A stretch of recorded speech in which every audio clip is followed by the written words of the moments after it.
7 application tips from a team of degree apprentice recruiters. In this video, I'm going to give you 7 tips I've learned from a team of degree apprentice recruiters so you can improve your application exactly what it says on the tin. Just a quick introduction before we get into that. My name's Owen. I'm a degree apprentice and I help people get degree apprenticeships. Last year, I helped people get degree apprenticeships from a whole bunch of companies. So JLR, KPMG, HSBC, Amazon, just to name a few. And if you're interested and you get value from this video and you want to get a degree apprenticeship in 2025, then I do have a program. We've had some insane results. You can go click the first link in the description. Without further ado, let's get on with this video. So I met with a bunch of degree apprentice recruiters recently and I was able to ask them loads of questions about the application process, what sort of things they were looking for. So that's where these 7 application tips have come from, which I'm going to teach you today. Just a bit of background to these specific degree apprentice recruiters I was talking to. They've basically hired dozens of degree apprentices over the last 5 years, specifically in the engineering and technology sector. And the actual degree apprenticeships, the actual roles they've been hiring for, whole wide range. So project management, DTS, electromechanical engineering, civil engineering, and quantity surveying. So there's going to be some really useful tips for you in this video. So let's start off with number 1. When you're applying to a degree apprenticeship, transferable skills are key, and it's the number 1 thing they're looking for. They know that most people doing a degree apprenticeship are coming out of year 13. They probably don't have any work experience or only a tiny bit of work experience. For example, if you're coming in to do an engineering degree apprenticeship, you've probably never done engineering before. You've probably never actually studied engineering at school.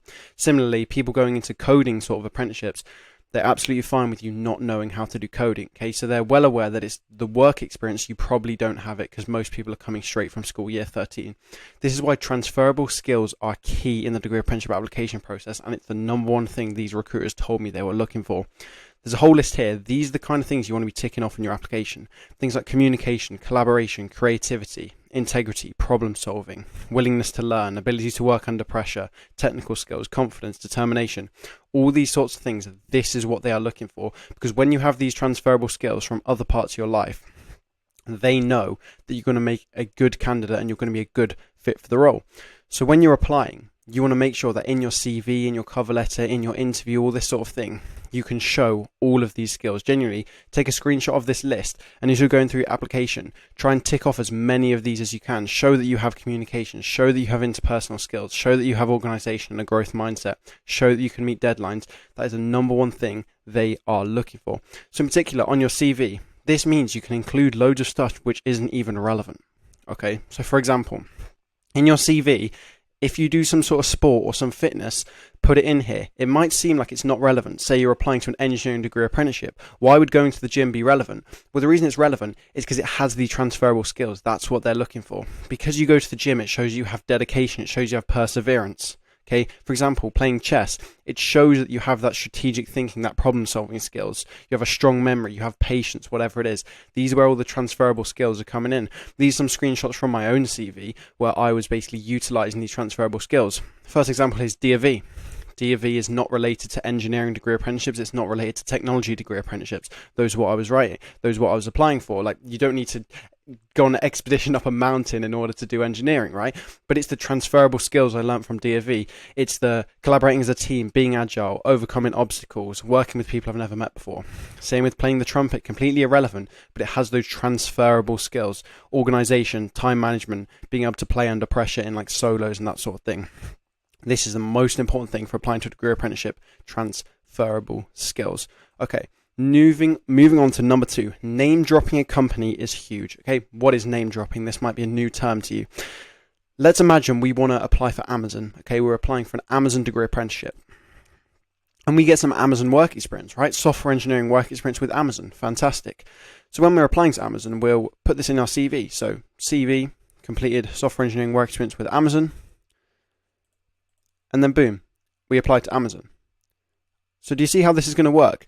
The Amazon recruiter, the person from Amazon, is going to look through the applications. They're going to look at your CV and they're going to say, oh, they've got work experience from us.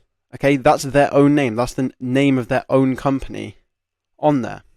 Okay, that's what name dropping is. So if you're applying to JP Morgan, it's having JP Morgan on your CV or cover letter. If you're applying to Goldman Sachs, it's having Goldman Sachs on your CV. Like here, if you're applying to Amazon, it's having Amazon on your CV. That is what name dropping is. Okay, basically the company you are applying for, you have them mentioned somewhere on your CV with something that you've done. Okay, These recruiters told me this is an almost guaranteed pass to the next stage. Okay, the almost is here just because if you do some stupid application where you make loads of spelling mistakes and the rest of the application is rubbish, then of course they're just going to reject you. But even if you have like a bang average CV, they will give you a guaranteed pass to the next stage if you've name dropped the company. Okay, that's what these recruiters told me. Okay, so this is massive. How can you name drop so it's like, if you really want to get a degree apprenticeship, massive tactic is just get a name drop in there, almost guaranteed pass to the next stage. Okay, there are 2 ways you can name drop a company. Number 1 is through work experience. Okay, if you're applying to certain companies, get work experience with them. Now, how do you get work experience? Well, I've covered that in loads of other videos. Check out my work experience playlist. I've also got updates where I say how to get work experience. So, for example, if you watch this video here, it will show you how to get work experience from Airbus. If you're applying to Airbus, you can then put on your CV for Airbus, I have Airbus work experience. That's a name drop, almost guaranteed to the next stage. Okay. If you can't find work experience though, then the second way of doing it is through webinars. Okay. So some companies might be quite difficult to get work experience with. Okay. This is an example I used. BMW, I wasn't able to get work experience with them. That's quite difficult. They're like a German company. They've got some factories in the UK or whatever, but I didn't manage to get BMW work experience. So instead, I did a webinar. Okay, so number 1, best case scenario is you can get work experience to name drop them. If you can't do work experience, then you do webinars. This is really easy. Just get the company name, Google it, and add webinar. Okay, so literally go into Google search, BMW webinar, JP Morgan webinar, PwC webinar. Watch the webinar, and then you can put it on your CV, put it on your cover letter. This is an example on my cover letter where I mentioned that I'd been to this conference on future mobility, IT, and digital innovation. That was a webinar. Okay, so that is how you can name drop a company through work experience and webinars. It's almost guaranteed to the next stage. Right, number 3, don't just copy and paste from other applications. The recruiters told me they can tell. And of course, there's the obvious errors like leaving the company name in. Like, for example, why do you want to work for this company? And like the first one you applied to is JP Morgan. And then you copy and paste that exact same thing and you put it into like your Goldman Sachs application. And then you leave the name JP Morgan in there. Okay, that's those obvious errors, leaving the company name in. But these recruiters told me they can also tell when it's more subtle. Okay, because that's obvious. Even when it's more subtle, they can sort of tell that you've copy and pasted from other applications. For example, say in application 1, they ask you a question, why do you want to do this degree apprenticeship? Okay, and you type up your answer. You say, for example, you copy and pasted that to a different question, why do you want to do a degree apprenticeship? They will be able to tell that you copy and pasted, right?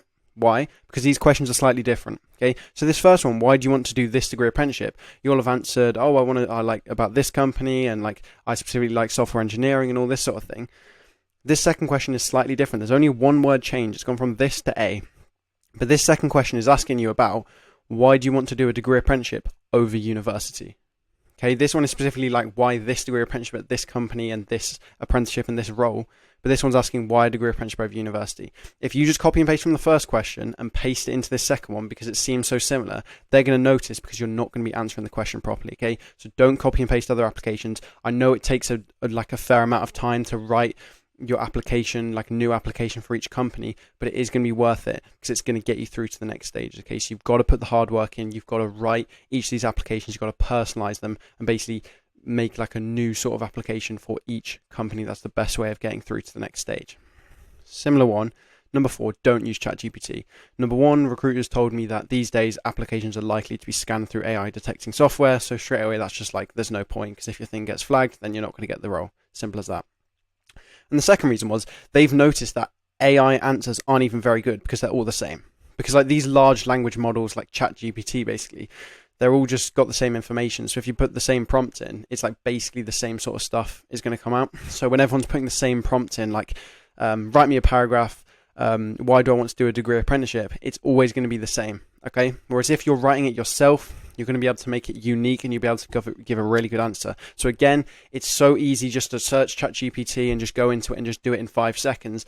But it's worth it putting that extra time in because it could go against you and likely will go against you if you use ChatGPT in your application. Right, number 5, the online testing meta. So most companies for degree apprenticeships do online testing after the initial application. Okay, so initial application is what we've been talking about so far, where you're putting your CV, cover letter, maybe answering some application questions. Most companies have a stage after this, if you're successful, where you do some online testing. Okay, so they'll send you like an email to a link, you click on the link, and then you like do some mini games, right? And they can be personality tests, they can be game-based assessments, situational judgment tests, psychometric assessments. They all seem really random at first. Okay, so for example, situational judgment tests, it'll give you a situation at work, then it'll give you like several different choices. What would you do in this situation? Okay, the problem with this is it's kind of vague and it's very difficult to choose which is the right one. Like, how do you know which is the right choice that you should do in this situational judgment, right? Well, the meta for this is you need to know what the company are looking for, okay? Because if you just go into it, just no idea what the company are looking for, on the personality test, you're not going to be sure what sort of personality you want to show. On the game-based assessment, you're not going to know what the tactic is. In the situational judgment, you're not going to know what sort of how to best deal with the situations. You want to know what the company are looking for. Okay, so look at their values, okay? Look at what the company wants in their skills, in the required skills, okay? For example, let's say we have a situational judgment test, okay? And one of the questions is, your colleague comes up with a new way of doing something using some like new software, right? Would you, A, continue doing it the old way, or B, take on board this new way? Okay, this is very, very simple, right? But I just want to do it just to explain how this works, okay? Do you use the old way, like continue using the old way, or do you take on board this new like digital way of doing something? Well, if you know what the company is looking for, you're going to know which option to choose. For example, if your company really cares about following regulations and making sure everything follows the protocol, then probably the best decision to go with is go with the way it's supposed to be done, right? However, if the company, you have a look at them and they're more interested in things like they like creativity, they like innovation, they have like a digital focus, they want things to be done in new ways, then you're going to be more likely to go with the option, which is we're going to do it this new digital way, which the colleague suggested. Okay, does that make sense? So it's the same question, but for different companies, it's different answers. That is the meta for online testing. Really think about what the company are looking for. Are they a company that cares about collaboration? Okay, so for example, if another situational judgment test was, say you have a task to do you A, do it independently, or B, do it with like other colleagues from your team? If it's like a company which really cares about collaboration and unity, then you're going to choose do it with other colleagues from your team, right? Or if it is a company which really cares about like drive and getting everything done yourself and like ownership and accountability and all this sort of thing, then you probably do it independently and do it yourself. Okay, does that make sense? So when you're doing this online testing, yes, it can seem random, like what sort of personality do I want to portray? How should I do the psychometric? How should I do the game-based? All this sort of stuff. Just think about the criteria the company are going to look for. Are they a collaborative company? Are they an innovative company? Are they a digital company? Do the company value hard work?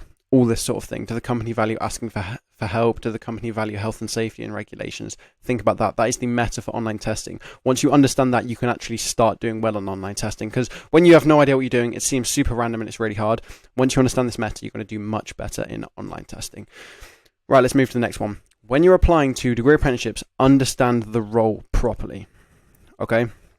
Because a lot of people don't actually understand the role. This is what these recruiters told me. Okay? Imagine this question. What do you expect to be doing in this role? Okay. This question is one of the most poorly answered questions in an interview. That's what these recruiters told me. Okay. Because people just don't understand what they would do in these roles. And it's fair enough, because a lot of people are straight from year 13, straight from school. They haven't had experience with any of these professional roles. So for example, if you're applying to something like electromechanical engineering, do you actually know what an electromechanical engineer does? If you're applying to network engineering, do you actually know what a network engineer does? Okay, and a lot of people don't. So if you can get this question right, if you can properly understand your role, it's going to give you a massive advantage in the application process from all the people who just end up answering this poorly because they don't understand it. Okay, so there's 3 things you can do to understand the role properly. Number 1, you want to research thoroughly using the Institute for Apprenticeships website. Okay, so there's this Institute for Apprenticeships website. It's got all the different degree apprenticeships on. If you click on it, so just have a Google of it, go to search at the top, search in your apprenticeship, whether that's civil engineering, digital and technology solutions, commercial banking, whatever it is, and there'll be a whole document. It'll probably be like 5-minute read, basically loads of information which properly understands the role. That's going to like give you loads of information about what you're actually going to be doing, which is going to help you answer that question. Another one is connect with current apprentices via LinkedIn and ask what they do. Okay, And this is probably the best one because it's going to be the most accurate. Literally, the apprentices who are in like year 1 or year 2 or year 3 of the company you want to apply for, just go and ask them, what do you do? Okay, what do you do on a day-to-day basis? Go connect with them on LinkedIn. Then they're going to give you a really good answer, which is going to help you understand the role properly. And then finally, if you can get work experience, that's really helpful as well. This is what I actually did. To understand my role properly, I got 2 weeks work experience and I really understood how the industry worked, how the company worked, all this sort of thing. Okay, so that's what you can do to understand the role properly. It gives you a massive advantage because it's one of the most poorly answered questions. People just don't understand what they're actually going to be doing in their apprenticeship. Now, moving on to the final one, okay, so this is the tip for interviews that they told me. When you have online interviews, and this is quite common, okay, so a couple of years ago before COVID, a lot of interviews would have been in person. These days, after COVID, most interviews are online. I'd say like 90% of interviews are online or done virtually. Here's what you can do when they're done virtually. Have notes printed out with your skills, experiences, and scenarios, okay? Because sometimes you're going to get some weird questions, some unexpected interview questions, like, tell me about a time when you've faced a really difficult challenge and you didn't know what to do, but then you came up with an idea. Okay, you're going to be thinking, well, what do I say to that? What do I say to that? It's going to be so much more helpful if you have loads of like notes in front of you, maybe your CV in front of you with your skills experience. If they ask you like a really random question, like tell me what your 3 biggest weaknesses. Tell me what are your 3 biggest career aspirations. It might be difficult to think off the top of your head, and having some notes will be helpful. Okay, so this is what you can do when it's done online, and this is what actual recruiters told me, so it's absolutely fine. So basically stick all your notes on the wall behind your laptop. Okay, and this is what I did as well when I was doing my interviews. Stick those on the wall, and it means whenever there's a question, you need to look at them. You just look at the wall and do that. It's really simple, okay? So this is the webcam I'm looking at right here, okay? If I were to stick my notes up on my wall and you ask me a question, I just think about it, look at my notes for 2 seconds, yep, and then I'm back on the webcam and I can answer the question. It's super subtle, it's not a problem. Like you can even if you don't want to put them on the wall behind you, you can just have them in front of you and just look down. Not a problem. Okay? And that's what you can do during online interviews because you just have that benefit of being at home. This is what some recruiters told me, okay? So that's a final bit of advice there for your interviews. Have those notes printed out, your CV with your skills experience. It basically just gives you a bit of material, a bit of content, a bit of inspiration if you get some weird questions and you can't really think of what to say. Okay, there we go. So I've given you I think that should say 7 actually. Yep. I've given you 7 tips I've learned from a team of real-life degree apprentice recruiters so that you can improve your application. If you found value from this video, then I think you'd be interested in the program I've got, which is to help people get degree apprenticeship offers in 2025. If you're interested, go and click the first link in the description. We've had some amazing results. Go click that link. And have a great rest of your day. Peace out. See you later.